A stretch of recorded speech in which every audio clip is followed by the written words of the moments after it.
Today I'm showing you 15 great movies from 2025 that flopped at the box office. One of them starred Pedro Pascal and made just a couple of grand, and I found a legit hidden gem with a 100% Rotten Tomatoes score, but only like 80 people in America ever saw it. Eephus is one of those indies almost nobody saw, but I really wish more people had a chance to. The whole movie is just two adult rec league baseball teams playing together one last time before their field gets demolished to make way for a school. It's set in Massachusetts in the 90s, and that atmosphere is everywhere. Super nostalgic, really feels like stepping back in time. The cast is mostly unknowns, except one guy who had a part in Uncut Gems, and there's even a cameo from Bill Lee, the baseball legend. That's a nice touch if you're into baseball. They shot it at Soldiers Field, which is a real bit of history on its own. The Yankees and Red Sox actually played there back in 1946 for an exhibition game. It's not a dramedy exactly, just a comedy with some more grounded drama moments in it. It's a little slow, but in a good way, just really atmospheric. And honestly, the ending is great. I loved it, and apparently I'm not the only one. There are 80 reviews on Rotten Tomatoes, and it's still at 100%. But yeah, it flopped, and I get it. It's not the kind of thing most people rush out to see in a theater. It premiered at Cannes in Director's Fortnight and did the festival circuit for almost a year before finally getting a small US release in March. Music Box handled it, but with only about 80 theaters total, the box office was just over 500,000. Here's one I bet almost nobody heard about. Taron Egerton not only stars, he produced it too. It's a crime thriller, R-rated, based on the novel by Jordan Harper. Harper wrote the movie as well, and the story's about Nate, who gets out of prison after years inside. He's got dangerous enemies, the gang he used to run with. As soon as he's free, they put a hit out on his family. Nate grabs Polly, his 11-year-old daughter who barely knows him, and they go on the run together. Lionsgate put it out, but to be fair, it dropped in August, which is a dead zone for releases. It was so limited that box office numbers literally weren't even posted. That's how few people saw this in theaters, even with Taron Egerton starring. He's good here, but it's the kid playing Polly who steals the whole movie. She's easily the best part. It's a solid, intense, character-driven crime drama. The novel actually goes even harder, way more violent and pulpy, especially the stuff with Nate training Polly to protect herself. The movie tones it down a bit, but it's still got that edge. Rotten Tomatoes has it at 86% from 66 critics, so people who did see it liked it. Definitely give it a shot on streaming, or at least read the book. Egerton himself keeps recommending it. Pedro Pascal was everywhere this year, but I guarantee most people missed this one. Freaky Tales, another new release with Pedro Pascal, completely tanked at the box office. The total gross was just $2,750. Hollywood is out here trying to turn Pedro into the next megastar, and his movie brings in just over $2 grand. Even funnier, this is from Anna Boden and Ryan Fleck, the same duo behind Captain Marvel, and that thing did $1 billion. It took Freaky Tales over a year to even make it to theaters. Premiered at Sundance back in January 2024, finally got released April 2025. It's an anthology action comedy, so you've got 4 different stories, all taking place during real events in 1987 Oakland. One story has punk rock fans facing off with Nazi skinheads. In another, Pascal's character is up against his old gang. It's simple, but it's pretty atmospheric, and honestly, it deserved a lot more attention than it got. Here's what happened. Lionsgate only ended up with this movie because they bought E1, and it was just part of the package, so they really didn't care about this one. The film played at Sundance, hoping to get picked up by a bigger distributor, but nobody wanted it, so Lionsgate released it themselves. After a long streak of box office bombs in 2024, they probably just wanted to bury it and move on. They gave it almost no marketing, released it in a handful of theaters for about 2 weeks, and that's it. The Assessment is a sci-fi thriller with Elizabeth Olsen, Alicia Vikander, and Himesh Patel. Budget here was $8 million, and it earned just $276,649 at the box office. It's set in a future where becoming a parent is tightly controlled. A couple goes through a week-long assessment to see if they're fit to raise a child, and as you'd expect, things turn into a nightmare. Vikander does most of the heavy lifting here. She plays multiple versions of the same character, and she called it one of the riskiest roles she's done. The movie's bleak, pretty dark, and absolutely not crowd-pleasing.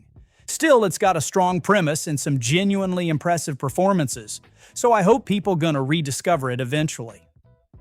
Distribution was the main problem here. Premiered at Toronto Film Festival in September 2024, but didn't hit US theaters until March 2025 through Magnolia Pictures. Magnolia barely promoted it, put it in just 265 theaters, maybe for 2 weeks tops, and it got pirated right away. Never had a chance. People just aren't showing up for mid-budget indies anymore unless there's huge buzz behind it. Relay is an R-rated thriller starring Riz Ahmed, Lily James, and Sam Worthington. Budget's a little murky, but they spent $14.5 million just filming in New Jersey, so not cheap. Ahmed plays a fixer. He's basically a go-between for whistleblowers, working with a relay service that handles sensitive payoffs and secret deals. The director, David Mackenzie, did Hell or High Water. The screenplay was even on the blacklist years ago. Relay was actually filmed back in spring 2022. Took almost 3 years to hit theaters. Premiered at Toronto in September 2024, just like Assessment, and Bleecker Street picked it up for US release. It finally came out in August 2025, a total dead zone for movies. It's a smart, brainy thriller, kind of calls back to classic conspiracy movies. Might have one twist too many, but it works if you're into character-driven stories. But as an indie film, it just never had a chance. Bleecker Street isn't a major distributor, and their movies rarely get wide releases or big marketing pushes. Relay ran on just over 1,000 screens. Most people expected a high-stakes crime thriller and got more of a slow-burn character drama. It's solid, just not what the market wanted. Ended up making only $4.6 million worldwide. Soderbergh's new one, Black Bag, is exactly the kind of mid-budget, star-driven thriller people keep saying doesn't get made anymore. Critics loved it. 96% on Rotten Tomatoes, just raves across the board. But somehow, 17 days after opening in theaters, it was already out on video on demand. The movie had a $40 million budget, but only made $31 million worldwide. Michael Fassbender here plays George Woodhouse, an intelligence agent, and Cate Blanchett is his wife, who suddenly becomes a suspect in a major espionage case. David Koepp, the screenwriter, went and actually talked to real spies and operatives for this, so you can feel some of that detail in the movie. It's light, smart, entertaining, and it's hard to complain about spending time with Fassbender and Blanchett as British spies. Still, even with the cast and good reviews, it just didn't land with audiences. Soderbergh himself pointed out that if movies like this can't get people in the theater, that's a bad sign for anyone trying to make these mid-budget movies for grown-ups. The next one he's got lined up is The Christophers, and somehow it stars James Corden against Ian McKellen. We'll see how that turns out. Sony had another rough one with Caught Stealing, and it's more proof that original movies for adults are on life support right now.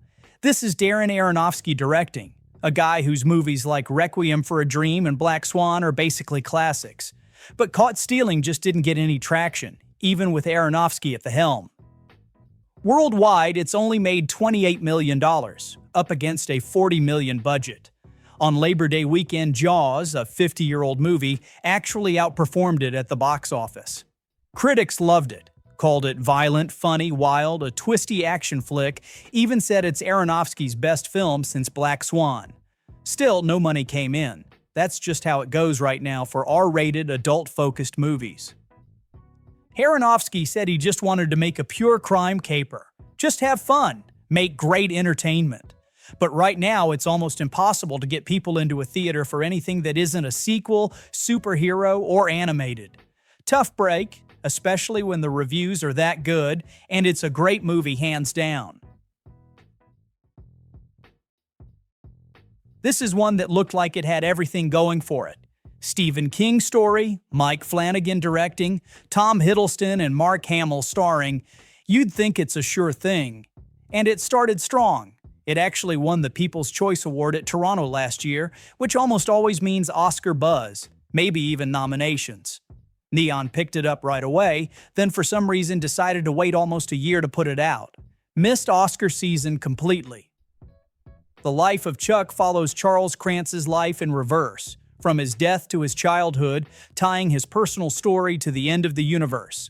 It's based on a King novella, and the whole thing's built around these 3 acts, showing how his life unfolds. Reviews are decent, 68 on Metacritic, Flanagan fans seem to like it, and people who did see it mostly had good things to say. But when it finally hit theaters, nobody showed up. Opening weekend in the US, it only made $224,000 with just $1 million more overseas. No official budget, but it's supposed to be significant for an indie considering the cast. The biggest problem here was timing. Neon should have put it out when festival buzz was high. Instead, they waited, gave it almost no marketing push, and half the world never even got a release. It's a beautiful film, great pacing, strong cast, and it really deserved better than what it got. This is the best film released this summer. A24 paid $8 million for Sorry Baby back in February, right after it cleaned up as the most acclaimed film at Sundance. Everyone just assumed there'd be a big Oscar campaign by the fall. Didn't happen. The movie barely got into 100 theaters, made only $3 million over the whole summer, and there's no push for awards. You don't even see it mentioned on Gold Derby's prediction lists. It did get 2 Gotham nominations for Best Feature and Best Original Screenplay, but that's about it. Honestly, it's a shame because Eva Victor just delivered one of the most self-assured debuts I've seen in years. She's done stand-up before this and had roles on shows like Billions. And here she wrote, directed, and starred in it herself. First time writing a movie, first time directing, and she pulls it off. The film actually manages to handle a heavy subject, the main character is a victim of sexual assault, without turning it into a message movie. Never turns into a courtroom drama or anything like that. It's just honest and personal. If you haven't seen it, it's on HBO Max now.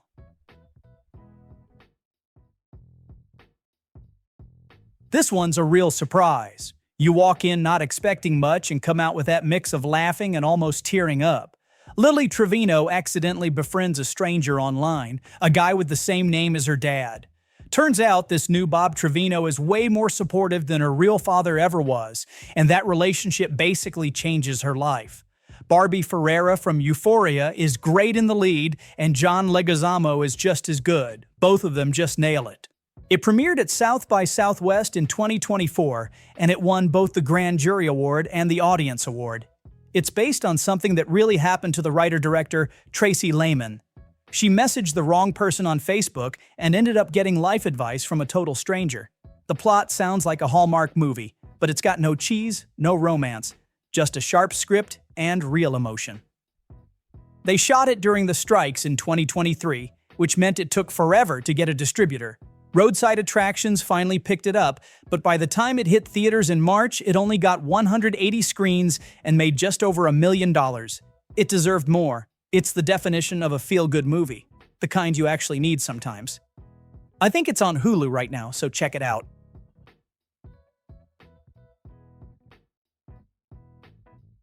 This year had a few politically charged thrillers, but nobody saw Sovereign coming, or saw it at all, really.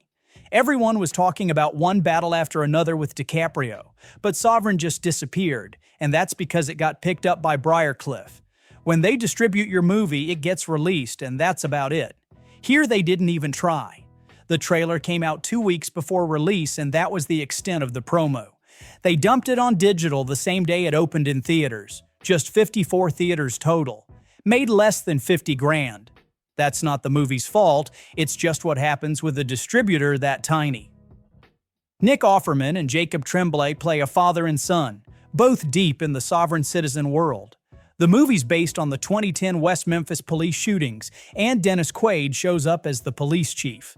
The script never talks down to the characters, never makes fun of the ideology, just shows the people as they are. That alone is rare. Critics still liked it. 94% on Rotten Tomatoes from 74 reviews, but yeah, this is one of those movies that never even had a chance at the box office. Worth seeing, though, just for Offerman and Tremblay. This is Julian McMahon's last movie and Nicolas Cage at his absolute wildest.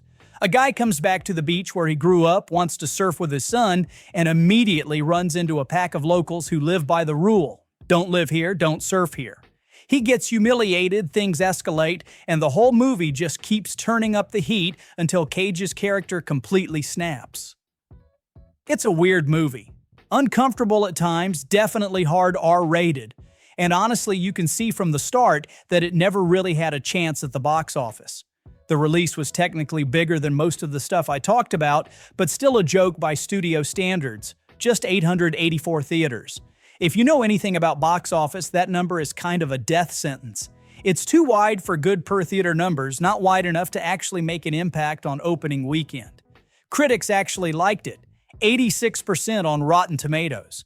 Some scenes are pretty uncomfortable and the ending is wild, but Cage just absolutely goes for it. Worth a look if you're into that kind of thing. Then there's Fight or Flight, which dropped just a week after The Surfer and somehow managed to go even bigger and flop even harder. Josh Hartnett with a chainsaw trapped on a plane full of contract killers just having the time of his life. This one cost $40 million, way too high for a movie like this, and it only managed $3.9 million at the box office. It actually started with a perfect 100% critic score on Rotten Tomatoes, then settled at 76%, which isn't bad at all. For a second there, it seemed like it might have a shot. Critics called it a glorified B-movie with a Hollywood lead, and that's exactly what it is. Vertical gave it a wide release, 2,153 theaters, but it had no chance. Thunderbolts was still on top in its second weekend, and Fight or Flight ended up in 7th place. Hartnett said in an interview that it's from the same team that did John Wick, and you can see a little of that DNA in the action set pieces. The plot barely exists, but with this kind of movie, who cares? I'm not going to pretend it's deep. Watching Hartnett clear a plane with a chainsaw is just fun. There was a time when everybody actually knew who David Cronenberg was. And now, even with a cast like Diane Kruger and Guy Pearce, his movies just come and go. The Shrouds might end up being his last film, and even that couldn't get more than a limited release or any real audience. The film did its festival run, started at Cannes in competition, then played a couple other festivals before finally getting a tiny theatrical run in April 2025. Budget was around $12 to $15 million. Box office ended up at just $1.38 million. It's about a man obsessed with death who invents a shroud that lets grieving people literally watch their loved ones decompose. It really tries to do something original, but critics mostly tore it to pieces. Most called it a disappointment, said it wastes what could have been a really intriguing idea. By July, it showed up on Criterion Channel, so you can check it out there if you want. This one's a super limited indie. Budget was about $2 million, but box office was only $1.3 million, so it didn't come close to breaking out. The story is about Naveen, who brings his fiancée Jay to meet his traditional Indian family. Jay happens to be a white orphan, and together they have to figure out how to pull off an Indian wedding that everyone can get behind. The film first premiered at South by Southwest in March 2024, made the festival rounds, and then took a full year to finally land in U.S. theaters in April 2025. Blue Harbor handled distribution. It only played in under 100 theaters, so almost nobody saw it, which is a shame. It's genuinely funny and actually pretty sincere. Every time you think it's about to go for some rom-com cliche, it takes a turn and does something smarter. Some people say you need some Bollywood background to get all the little details, but honestly, I had a great time with it even without that.